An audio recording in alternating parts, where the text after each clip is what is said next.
Madame Maud Olivier pour le groupe socialiste.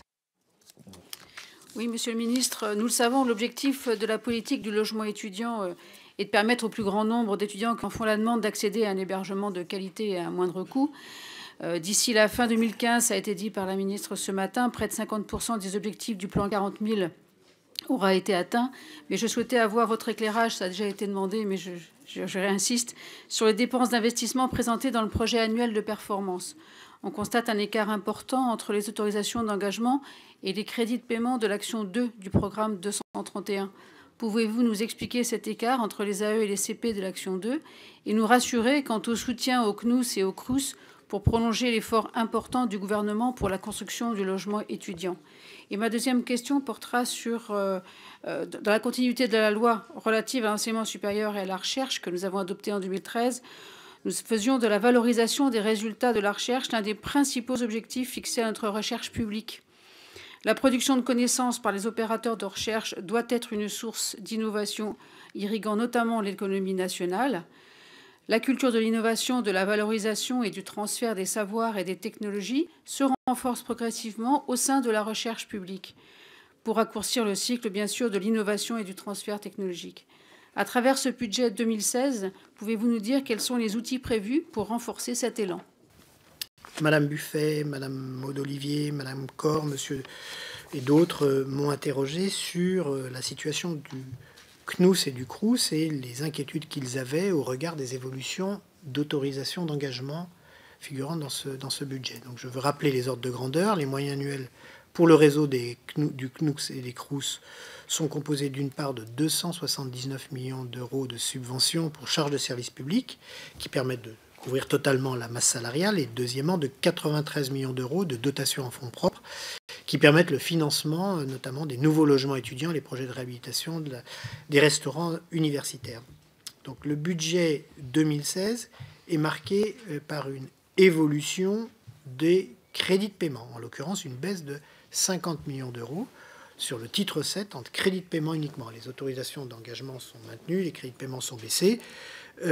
Pourquoi? Tout simplement parce que nous pensons que ces besoins sont ajustés aux nécessités de trésorerie de certains CRUS et CNUS cette année et que nous, au regard de la montée en régime des différents programmes, ces sommes correspondent aux besoins du CNUS. Évidemment, nous travaillerons très étroitement avec eux pour que ce pilotage fin de trésorerie soit le plus efficace possible et ne diffère pas des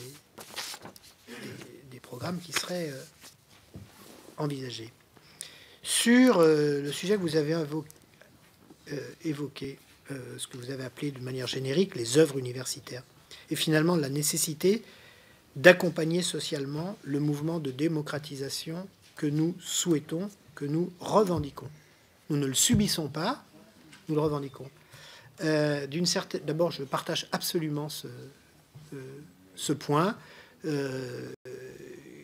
Des expériences de pays étrangers montrent combien, quand on démocratise, il faut trouver des dispositifs innovants. Deuxièmement, je rappelle qu'il a été amorcé par l'effort quand même considérable sur les bourses, sur le logement étudiant, mais aussi il a été amorcé, cet effort d'accompagnement social, par la réorganisation du système d'enseignement supérieur autour des communes qui permet de se poser autrement la question de la vie étudiante, de l'accueil des étudiants, en mutualisant un certain nombre de fonctions, de l'accueil des étudiants étrangers, voire même de la stratégie immobilière sur la réorganisation d'un certain nombre de campus. En tout cas, c'est une préoccupation absolue que nous devons avoir, que d'avoir des programmes d'accompagnement social de cette démocratisation. Comme d'ailleurs, on doit avoir des exigences qualité, mais ce n'était pas votre question.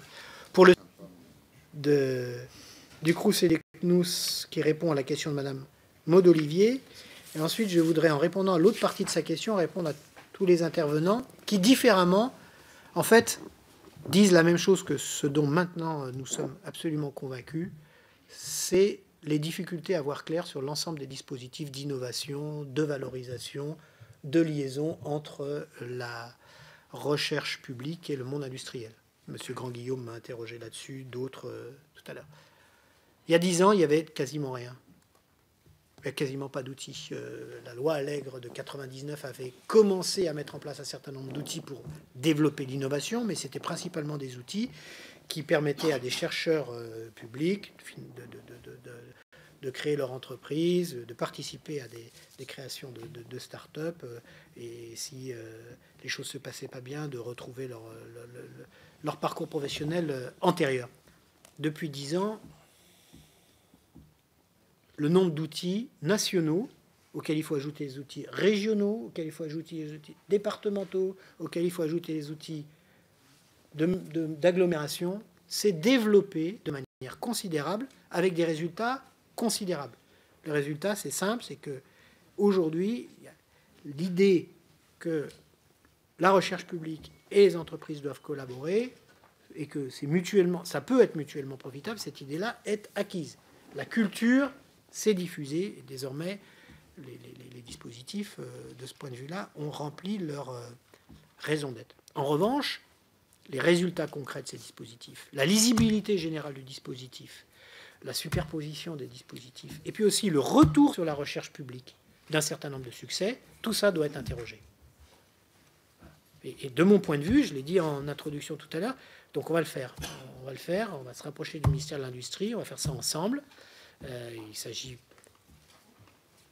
pas d'entrer par la logique d'économie, donc ceux qui disent telle ligne baisse, ils ont peut-être raison, mais comme là, aujourd'hui, le problème, c'est vraiment tout ce système qui doit être rendu un peu plus lisible. Moi, j'entre pas par la nécessité d'économie, mais j'entre par un double regard. Il faut que ce soit quand même beaucoup plus simple, parce que maintenant, il faut passer un temps pour répondre à tous ces dispositifs quand on est un établissement qui est un temps considérable, parce qu'il faut aller chercher un bout de subvention ici, un bout d'aide là. Enfin, tout ça est une perte de temps et on distrait les gens de leur raison d'être cherchés, qu'ils soient chercheurs du public ou chercheurs du privé. Et puis, deuxièmement, ça je l'affirme, le retour sur la recherche publique est insuffisant. Voilà. Il y a aujourd'hui des réussites industrielles françaises, parfois même pas seulement françaises, qui sont le résultat direct de la qualité de nos laboratoires et pour lesquels nos laboratoires ou nos organismes n'ont pas le retour juste. Donc il faut voir comment on peut améliorer ce système. En gros, si je résumais par des phrases, la culture, c'est gagné, rapprochement.